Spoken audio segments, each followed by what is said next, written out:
तो दोस्तों शुरू करते हैं आज की डेली इंफ्रा न्यूज़। दोस्तों पहले अपडेट इंडियन रेलवेज की तरफ से आ रही है, जहां पर railway land development authority in short RLDA ने request for qualification RFQ float कर दिए है लखनऊ रेलवे स्टेशन के रीडेवलपमेंट के लिए। लखनऊ रेलवे स्टेशन को 2 फेजेज में डेवलप किया जाएगा, जिसके लिए 556.8 करोड़ रुपीस खर्च किए जाएंगे। इस न्यू प्रोजेक्ट में state of the art amenities होगा, जैसा कि अराइवल और डिपार्चर के लिए separate passage, foot over bridges जिससे पैसेंजर्स को रेलवे ट्रैक क्रॉस नहीं करना पड़ेगा रेलवे स्टेशन में, इससे अनवांटेड एक्सीडेंट ना के बराबर हो जाएगा। एयर कॉन्कर्स, इसमें रेलवे स्टेशन तक पहुंचने के लिए न्यू रोड बनाया जाएगा, जिससे ट्रैफिक कंजेशन की समस्या भी नहीं होगी।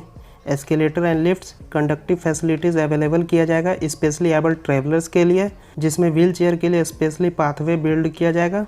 RLDA के अनुसार फेज़ 1 में 142.5 करोड़ रुपीस खर्च किए जाएंगे और फेज़ 2 में 114.3 करोड़ रुपीस खर्च किए जाएंगे, जिसे 2 सालों में कंप्लीट कर लिया जाएगा।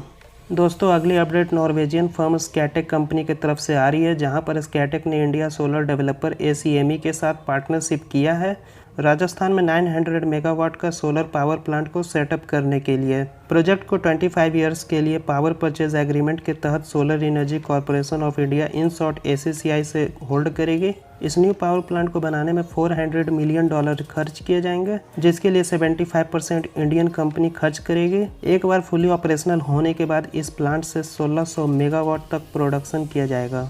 दोस्तों अगली अपडेट क्लीन एनर्जी मिनिस्टेरियल को लेकर आ रही है, जहां पर 2023 के क्लीन एनर्जी मिनिस्टेरियल को इंडिया होस्ट करेगा, ऐसा पावर सेक्रेटरी आलोक कुमार जी का कहना है। Current 12th clean energy ministerial को चिली ऑर्गेनाइज कर रहा है वर्चुअल मोड के जरिए 31 मई से 6 जून 2021 तक। दोस्तों अगली अपडेट डिपार्टमेंट ऑफ टेलीकम्युनिकेशंस की तरफ से आ रही है, जहां पर गवर्नमेंट ने telecom gear and networking product makers के लिए प्रोडक्शन लिंक्ड इंसेंटिव अनाउंस किया है, जिसके लिए 10 लार्ज कंपनीज एंड 10 MSMEs को सेलेक्ट किया जाएगा, जिसके जरिए 3000 करोड़ रुपीस का इन्वेस्टमेंट हो पाएगा और लोकल मैन्युफैक्चरिंग अगले 5 सालों में 2.4 लाख करोड़ रुपीस का हो जाएगा। इस स्कीम के जरिए 4G 5G next generation radio access networks, internet of things devices, router and switch gear products को इंडिया में ही मैन्युफैक्चर किया जाएगा और ग्लोबली एक्सपोर्ट भी किया जाएगा। डिपार्टमेंट ऑफ टेलीकम्युनिकेशंस के अनुसार एरिक्सन एंड नोकिया अपना ऑपरेशंस को एक्सपैंड करने के लिए तैयार है ग्लोबल सप्लाई चेन्स के लिए, और सैमसंग, सिस्को, सिएना